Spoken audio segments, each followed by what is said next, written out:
네, 날씨가 너무나 더워졌습니다. 요즘은 다들 비를 기다립니다. 그런데 장마는 지나갔는데 비가 오지 않습니다. 다음 주에 태풍이 분다고 하는데, 그런데 태풍이 어디로 갈지 아무도 모릅니다. 만약에 중국으로 가게 된다고 하면은 지금보다 더 큰 더위가 올 수도 있다라고 예보를 들었습니다. 비가 많이 와도 걱정이고 비가 아예 안 와도 걱정이 됐습니다. 풍성할 때는 잘 몰라요. 부족하면 그때부터 생각이 납니다. 로마스 강해. 로마스가 어떤 책인가? 로마스를 쓴 사람은 우리가 잘 아는 것처럼 바울입니다. 이 바울은 부족함이 없는 사람이었어요. 공부도 많이 했고요. 그가 로마 식민권자였고요. 많은 것들을 가진 사람이다라고 볼 수가 있습니다. 사도행전 말씀을 함께 나누었습니다만은 이 사도행전 말씀 보면 전도 여행을 바울이 하지 않습니까? 고린도에서 잠시 머물렀습니다. 그때 겨울에 머물렀는데 그 당시 겨울에 머물렀던 이유 중에 한 가지가 로마 교회에 편지를 보냅니다. 그때 로마스를 작성한 것입니다. 그런데 바울의 나이가 50이 조금 넘어선 나이다 보니까 시력도 별로 좋지 않고 직접 쓰지 못해서 디디오를 통해서 이렇게 받아쓰게 하고 로마스를 썼습니다. 그리고 여집사 베베의 손에 들어서 로마 교회에다가 전달했다라고 볼 수가 있습니다. 이것이 로마스입니다. 신학자 수퍼너는 성경을 반지라고 비유한다면은 이 반지의 보석에 해당하는 부분이 로마서다라고 얘기를 했습니다. 말틴 루터가 종교 개혁을 할 때에 로마서를 읽고 그가 계기가 되었습니다. 그리고 잘 아는 칼빈과 요한 웨슬레, 어거스틴은 회심하게 된 동기가 로마서를 읽고 회심하게 됩니다. 많은 성도들이 이 로마서 말씀을 읽고 난 다음에 자기 삶의 변화가 일어났고요. 뜨거운 불을 붙여줬던 말씀이 로마서다라고 볼 수가 있습니다. 1절 말씀부터 한번 보았으면 좋겠습니다. 1절 말씀을 함께 읽겠습니다. 예수 그리스도의 종 바울은 사도로 부르심을 받아 하나님의 복음을 위하여 택정함을 입었으니, 여기서 보면 아주 충격적인 얘기를 하고 있습니다. 예수 그리스도의 종 바울이라고 되어 있습니다. 이 헬라어로 보니까 둘로스라는 뜻이에요. 이 둘로스라는 뜻이 무엇인가 보았더니 노예입니다. 노예.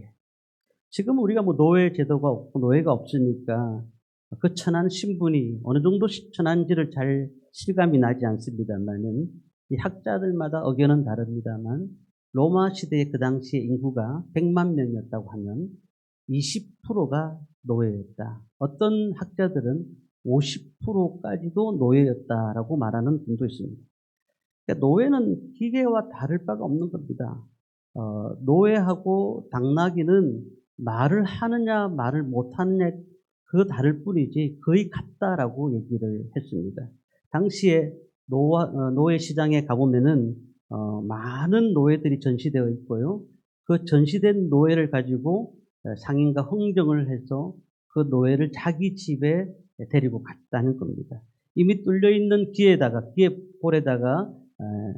주인의 이름을 새겨서 귀걸이를 걸고 그 사람은 이 사람의 노예다, 이 사람의 노예다라고 귀걸이를 달고 그 사람의 소유를 가지고 데리고 간 것입니다. 그러니까 이 노예라는 사실을 우리가 생각할 때에 아무 할 수 있는 것이 없습니다. 일을 하고 농사나 짓고 심부름하고 이런 일밖에 하지 못하는 것입니다.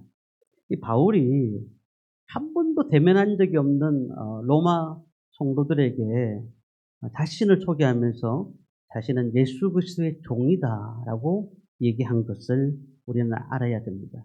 우리가 명함을 갖고 있습니까? 어떤 분들은 사업을 하시는 분들은 대표이사, 이름을 적고 대표이사라고 그렇게 적습니다. 그리고 그 외에 직장을 다니면 부장, 과장, 뭐 여러 가지 그 명함에다가 쓰지 않습니까? 그런데 바울은 예수 그리스도의 노예다라고 편지 첫 번째에다가 그렇게 적었다는 것입니다. 그러니까 로마 사람이었던 로마 시민권자였던 그가 자신이 노예라고 얘기하는 것은 아주 놀라운 것입니다. 바울과 예수님의 첫 만남이 어떻게 되었을까요? 강제적으로 이루어졌습니다. 처음에 바울이 예수님을 만난 것이 아니잖아요. 제일 처음에는 예수 믿는 사람들을 무조건 잡아들이려고 했습니다. 그리고 죽이려고 하는 마음이 가득했습니다. 자, 그런데 예수님을 만나고 난 뒤에 그가 예수님의 종이다라고 고백을 하고 있는 겁니다. 로마서를 쓰던 당시에 죽지 못해서 끌려가는 종이 아니라 주인 대신 주님 앞에 기꺼이 자신을 드리겠다고 고백하는 자원하는 종으로 변한 것입니다. 그래서 오늘 이 말씀을 통해서 몇 가지를 살펴보려고 합니다. 왜 바울이 예수 그리스도의 종이라 했는가? 첫 번째는 그냥 한 것이 아니에요. 그가 복음을 확인하고 난 다음에 종이라고 붙였다는 사실입니다. 어떻게 변했을까요? 성령님께서 그 마음에 오셨습니다. 그리고는 그의 삶에 변화가 일어났습니다. 자기를 누군가의 종으로 드린다는 것이 쉬운 것이 아니에요. 분명히 어떤 계기가 있었기 때문에 자신을 누군가의 종으로 드리는 것입니다. 2절부터 4절까지 내용을 보면은 그 예수님의 종이라는 그 바울의 모습을 알 수가 있습니다. 2절 말씀을 한번 보도록 하겠습니다. 같이 봅니다. 이 복음은 하나님이 선지자들을 통하여 그의 아들에 관하여 성경에 미리 약속하신 것이라. 자, 여기서 보면은 선지자들을 통하여라는 말씀을 우리가 알아야 됩니다. 바울이 확인한 하나님의 복음이 누구냐고요? 예수 그리스도라는 겁니다. 그런데 예수님이 메시아였다는 사실을 그가 알게 되었다는 겁니다. 구약 성경의 선지자들을 통해서 알게 되었다는 겁니다. 자, 어떻게 알았는가? 3절, 4절 말씀을 같이 읽습니다. 그의 아들에 관하여 말하면 육신으로는 다윗의 혈통에서 나셨고 성결의 영으로는 죽은 자들 가운데서 부활하사 능력으로 하나님의 아들로 선포되셨으니 곧 우리 주 예수 그리스도니라. 바울이 예수를 만나고 난 다음에 얼마 되지 않아서 어떻게 했을까요? 아라비아 광야로 갔습니다. 3년 동안. 근데 그냥 갔을까요? 분명히 성경책을 들고 갔을 것입니다. 그리고는 3년 동안 언둔하면서 주님의 말씀을 철저하게 연구했을 겁니다. 분명히 자신도 바리새인이니까 오실 메시아를 기다리고 있었지 않습니까? 자, 그런 가운데 정말 저 예수님이 내가 다메섹 도상에서 만났던 그 예수가 정말로 메시아인가?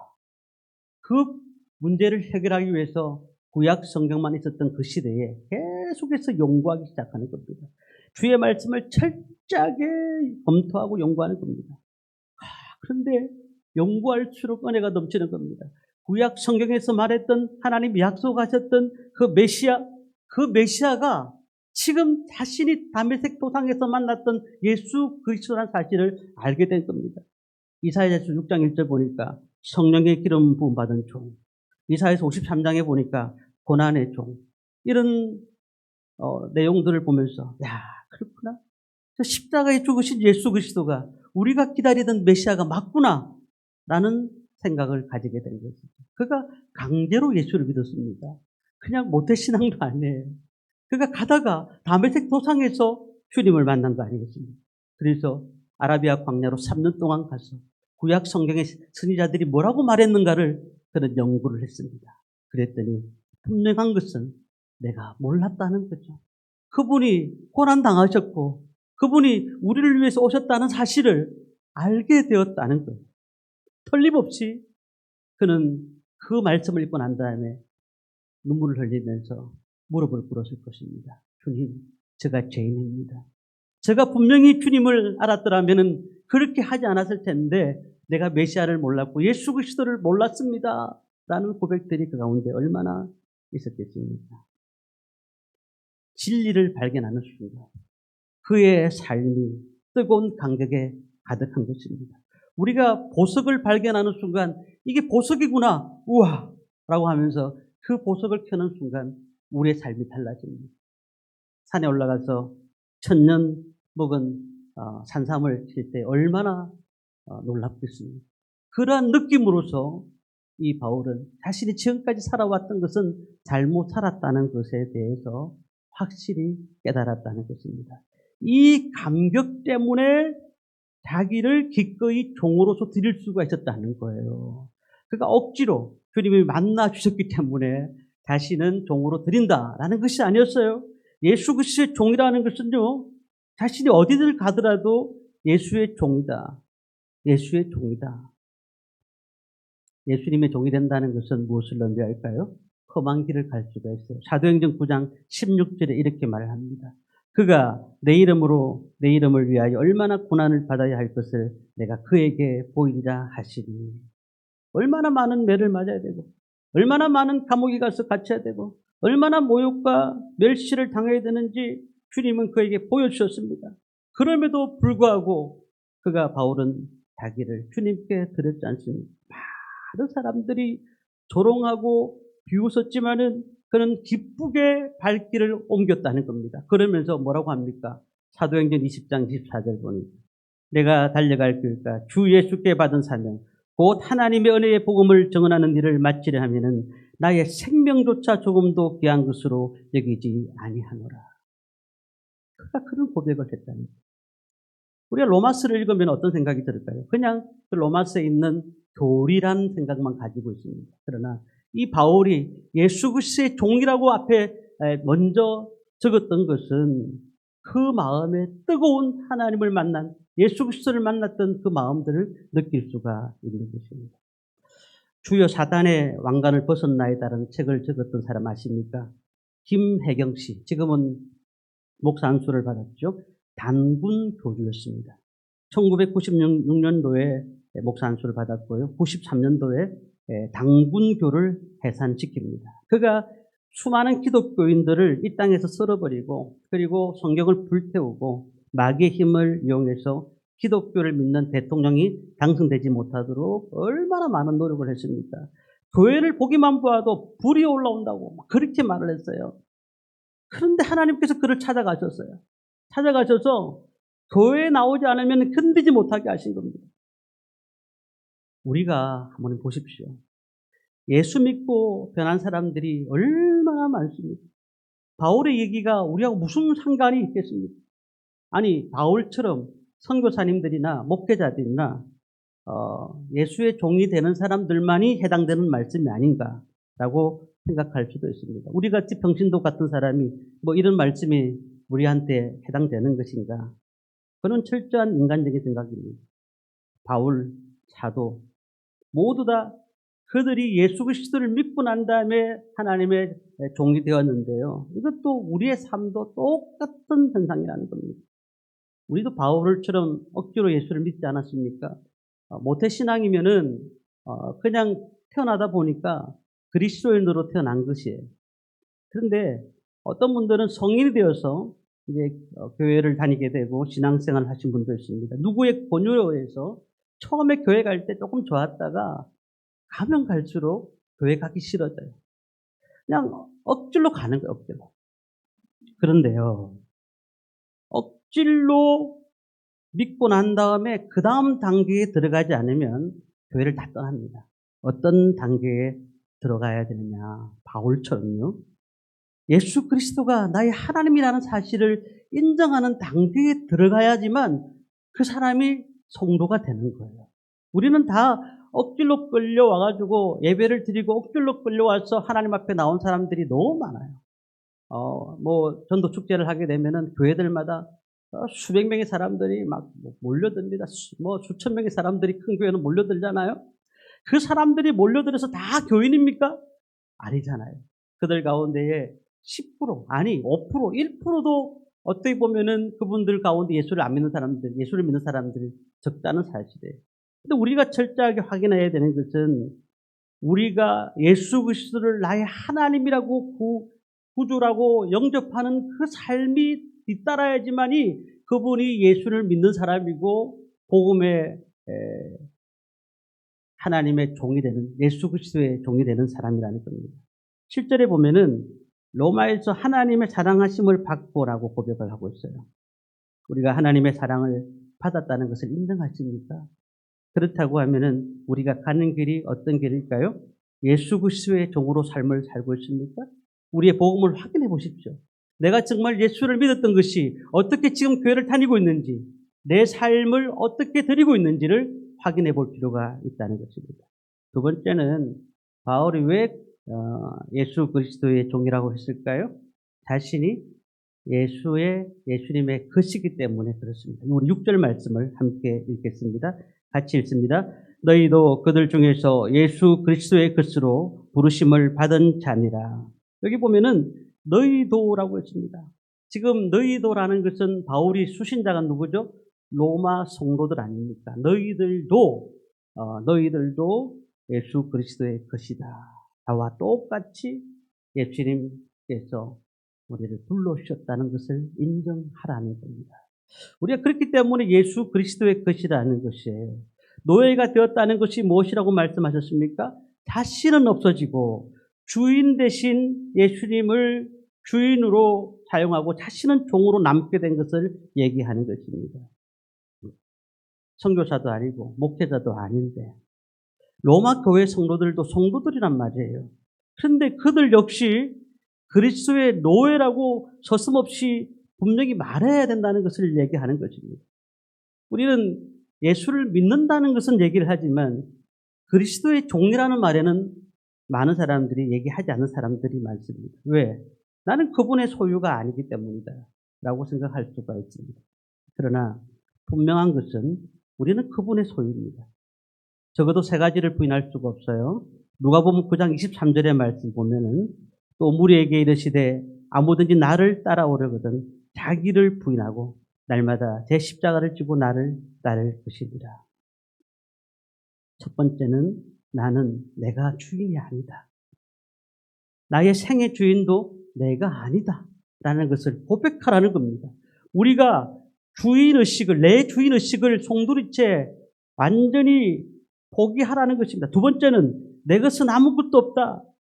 내가 가지고 있는 건 전부 다 내 것이 아니라고 고백해야 된다는 겁니다. 내 소유권을 포기하라는 것입니다. 세 번째는 내 마음대로 살 수 없다는 것을 포기하는 겁니다. 내 마음대로 살 수가 없어요. 종이 자기 마음대로 사나요? 우리는 예수의 것, 예수의 종이 되었기 때문에 내 마음대로 살 수가 없는 겁니다. 우리가 교회 다니는 많은 분들이 있습니다.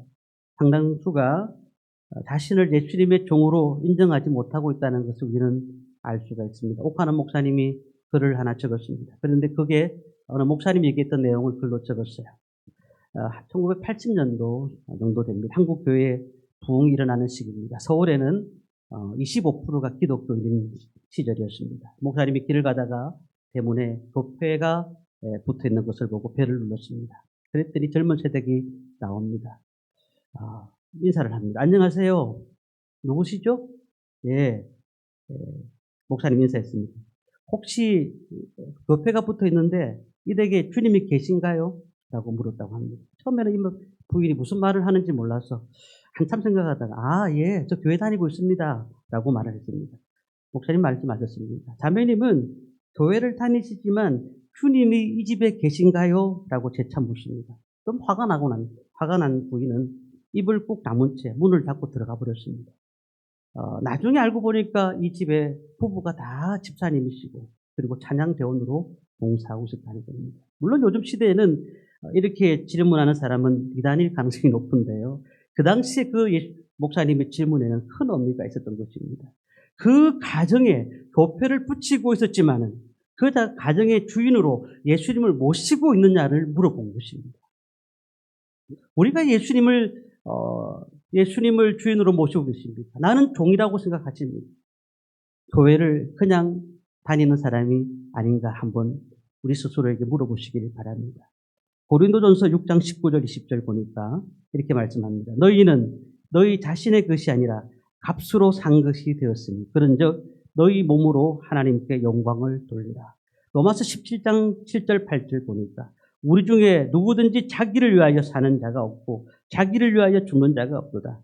우리가 살아도 주를 위하여 살고 죽어도 주를 위하여 죽나니 그러므로 사나 죽으나 우리가 주의 것이로다. 우리가 누굴까요? 저와 성도님들입니다. 여기서 우리라는 것은 바울만을 얘기하는 것이 아니고 어떤 목회자만 얘기하는 것이 아닙니다. 모든 예수를 믿는 사람들을 다 지칭하는 말입니다. 그러니까 우리는 예수 그리스도의 종인 겁니다. 우리가 살아도 주를 위해 살고 죽어도 주를 위해 죽나니 그러므로 사나 죽으나 우리가 주의 것이다라는 고백입니다. 이런 고백을 하시는 저와 성도님들 되시기를 주님의 이름으로 축원합니다. 세 번째는요. 바울이 왜 자신을 예수님의 종이라고 했느냐. 평생 예수님의 종으로 삶을 살겠다는 고백이 있는 겁니다. 지금까지 살았던 환경을 바꾸어 살겠다는 고백이 있는 것입니다. 5절 말씀을 읽겠습니다. 같이 읽습니다. 그로 말미암아 우리가 은혜와 사도의 직분을 받아 그의 이름을 위하여 모든 이방인 중에서 믿어 순종하게 하나니. 5절에 보면은 그의 이름을 위하여. 우리가 예수님 때문에 삶이 바뀌었지 않습니까? 왜요? 우리를 위하여 자신의 생명을 기꺼이 던져주셨습니다. 그러면 우리는 당연히 주님의 종으로 살아야 되는 건 사실인 것입니다. 그런데 이 뜨거운 사랑을 경험하지 못하니까 주님의 사랑을 알 수가 없으니까 종으로 살지 못하는 겁니다. 만약에 이 사랑이 느껴지지 못한다면 바울처럼 아라비아 사막으로 들어가야 됩니다. 고백해야 됩니다. 아라비아 사막에 가서 주님을 만나야 됩니다. 만나지 않고는 내 삶이 변할 수가 없는 겁니다. 이 아라비아 사막이 뭘까요? 세상 사람과 다른 곳이에요. 다른 곳. 구분된 곳입니다. 아니 우리가 삶을 살아가는데 세상 사람들과 똑같이 살아간다고 하면은 세상 사람이지 예수 믿는 사람이 아니에요. 세상을 사는 방식에서 믿는 사람의 방식으로 바꿔야 되는 겁니다. 이것이 하나님의 종으로 사는 삶인 것입니다. 우리는 누가 우리의 삶을 이끌고 있습니까? 누가 우리의 삶의 주인이 되십니까?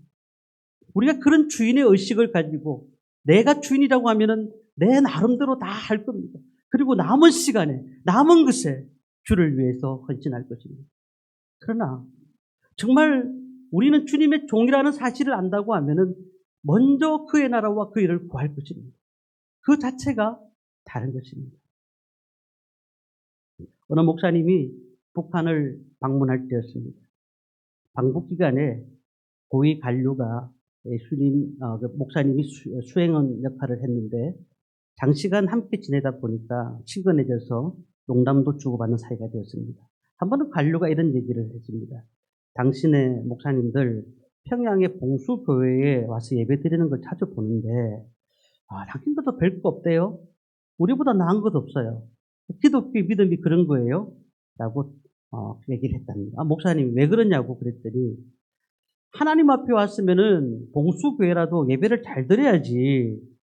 우리가 김일성 주석에게 하는 태도를 못 봤어? 당신네 목사들이 하나님 앞에 경건하게 예배드리는 그냥 기도 시간에 카메라로 사진을 찍고 그리고 뭘 적기나 적고 예배도 안 보고 야단을 부리는 그 모습을 보면서 이건 믿음이 아니다 라고 생각했다 라고 얘기를 하는 겁니다. 우리가 북한의 공산주의자들이 우리를 별것 아닌 것으로 존재한다고 그만 그렇게 생각한다고 보면 안 됩니다. 주변에 많은 사람들도 우리가 예수를 믿고 있는데 저 사람 같으면 내가 예수를 믿겠다. 저 사람 같으면 내가 신앙생활 한번 해보겠다라는 그런 마음이 들 수 있도록 우리는 복음 앞에 서는 사람이 되어야 됩니다. 교회는 가면 갈수록 늘어나죠. 교회 성도들 숫자는 줄을 가고 있는데 교회는 전에 코로나 때 만교회가 문을 닫았다고 하는데 또 회복을 했어요. 그래서 5만 교회가 지금 이 땅에 교회가 있습니다. 교회가 늘어나는데 왜 세상은 변하지 않는 것입니까? 우리가 예수의 종으로서 거리가 멀면서 삶을 살고 있다고 볼 수가 있는 겁니다. 우리가 어떻게 삽니까? 시간은 어떻게 쓰고 있습니까? 물질은 어떻게 사용하고 있습니까? 우리의 삶을 돌아봐야 되는 겁니다. 환경은 어떻게 먼저 하나님 앞에 드리고 있습니까?